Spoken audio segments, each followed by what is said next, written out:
People have said, well, we've isolated love in the brain. We hook the guy up to the devices, and we have him talk about the people he loves, and we watch what lights up in his mind. We show him pictures of, and it doesn't tell you anything about love. You don't know what that brain is doing. This device, you would have to assume that this device is able to get an image of absolutely every neuron that's firing everywhere in the brain and produce some kind of useful image of that. You're seeing something light up on the screen.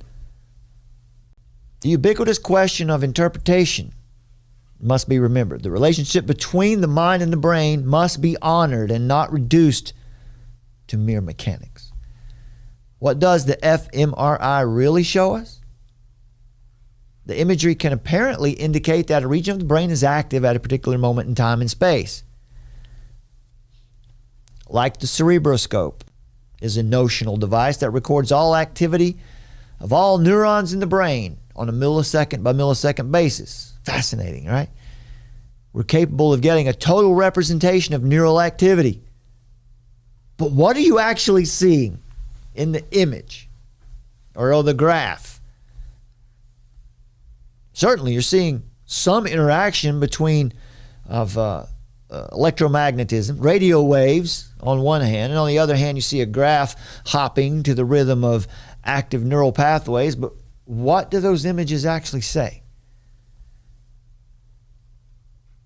As Stephen Rose suggests, without a total map of the genesis of all of those active neurons and their connections, then the readouts we receive are not intelligible beyond speculation. And we already know that the large language models are just predicting. Predictions can be wrong.